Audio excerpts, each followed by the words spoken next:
Off to the movies this evening. We've got stories for you about cinema, about film and filmmakers, including Ken Loach, whose new movie, set in Ireland, opens in cinemas this week.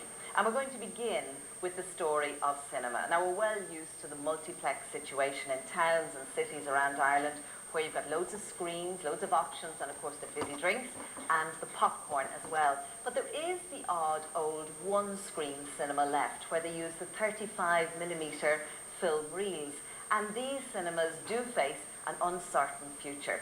Such is the case in Buncrana in County Donegal, where Helen Mark went behind the scenes to meet a family who have been keeping the projectors rolling for more than 90 years. Set in this tiny room in St Mary's Hall Cinema in Buncrana, Paddy Doherty features in a unique cinematic story in which his family have played the role of projectionist for over 90 years. It's handed down the line of the dynasty, if you like, the Doherty dynasty. It was my turn. My father didn't teach me as such, no. Just look at this here, and I'd do it this way and that way and the other way. And then it just became part of me then, after a while. The whole thing about the films and the noise and the machine, and it was a magical place. This cine magic for the Dohertys began in the early 1900s when, across the road from their home, the St Mary's Hall, which would become a cinema, was being built. It was opened in 1904. My father was born in 1904. Him and his brother, John James, as young boys, would have found it very interesting to come over here. They came and seen moving films being shown, silent films by travelling show people, kept coming so much that they eventually learned how to operate the machines. And the local committee decided that they would purchase one of these machines, and who was given the job with the two lads? The two lads had seen and learned from the travellers how to operate them. My father did this right up until he was 82 years of age. Bosco came in and he did it for 60 years. My brother Wooly, he took over and he worked along with Bosco to relieve my father a little bit.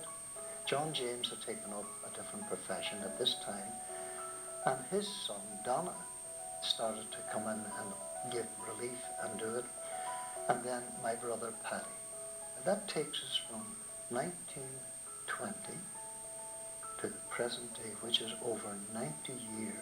And the family, it seems part of our family and part of our life. Film arrived here in the hall in a case, and inside it is about 5, 6, sometimes up to 9 cans, just like these. This is what a real film looks like.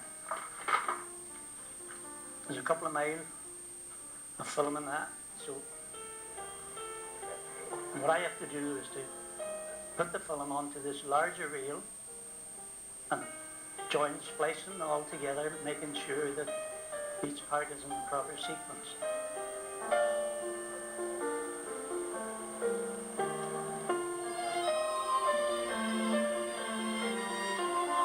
I remember my brother Bosco telling me that he had a film of, I think it was Elvis Presley. And on the first reel, Elvis Presley's mother died. Very sad. And the second reel was announced. The third reel, she came back to life again because he had mixed up the reels.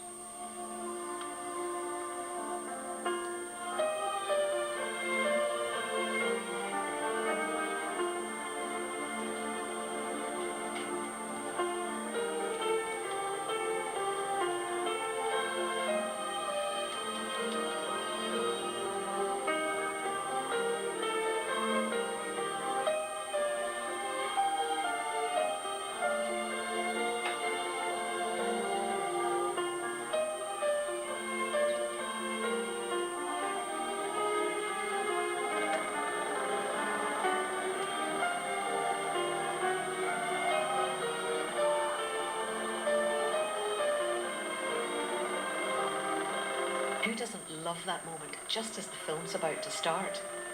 But it could be the final curtain in Buncrana's cinematic story, because the majority of film systems now use digital technology.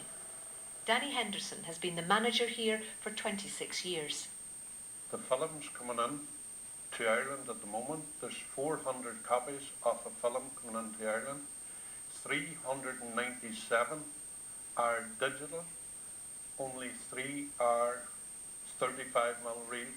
There is still about 6 cinemas in Ireland that are still on 35mm reel, and the bigger cinemas, they would have the preference of the film first. So it means instead of us waiting 2 to 3 weeks, we could have to wait up to 12 weeks. So digital is the way forward for us, and without digital we will not survive. But it's a huge investment if we go digital, and we hope maybe we'll get funding somewhere. With 90 years of going to the pictures, there's a rich supply of local memories about this place. We went to London when I was 10, nearly 11, and I kept the programmes from the 60s because I was so homesick for the cinema. It didn't compare to London cinemas, but it was everything to me. It really conjures up that atmosphere of the great excitement of kind of en masse. You all went. You know, you were heading up the main street towards the cinema. It was like a tsunami of young people going through the door to the pay box. And some had money and some hadn't. Those who hadn't the money stood back and watched out for their chance to sneak in. When you get the ticket down at the door, you're handing in your ticket and the half the tickets. But we used to pull the tickets back so they'd only get a wee bit of the ticket. And then the next day then you were coming in, then you had this big half ticket, and you waited till the crowd was going in, and you handed them the ticket and they tore it, so you get in for nothing that day. The first film was nearly always a Walt Disney cartoon. And then the next one was a step up. There was great people on the stage, and that was the Stooges. And the Stooges used to take the house down. The big picture was nearly always a Western, and you lived the whole thing from start to finish. Oh yes, I mean, you were completely caught up in the atmosphere of it. I mean, Wayne's would be seen galloping from the cinema after a good cowboy, wouldn't it? You'd gallop home and you'd shoot behind you. You were a cowboy. Tarzan fans, they drew a big crowd, especially the young people. And as soon as the film was over, when we were on our way home, everybody was climbing gates, climbing walls, everybody was Tarzan. It was great going to the pictures. Happy days. But have the final credits rolled for the Buncrana cinema? Well, during the making of this feature, there was great news. Buncrana Urban District Council granted €65,000 to buy and install a new digital system. The effect has been immediate, and perhaps new memories of cinema going at St Mary's are being formed. For the Dohertys, with the new technology, Paddy's load might be lightened, but this family of projectionists is still needed to keep a watchful eye over us all from above.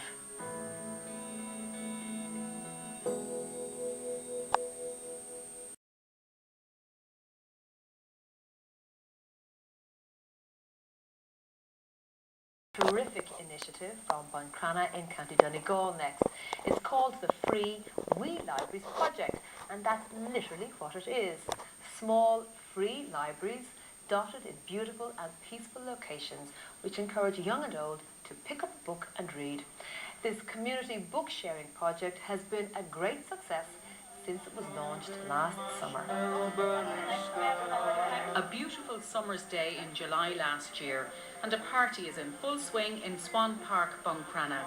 It's part of Feel Good Fortnight, which is all about coming up with ideas to benefit the community, to bring a bit of positivity and happiness to people.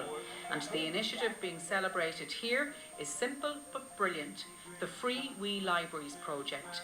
Little libraries placed in parks and by the seafront in Buncrana to encourage people of all ages to read books.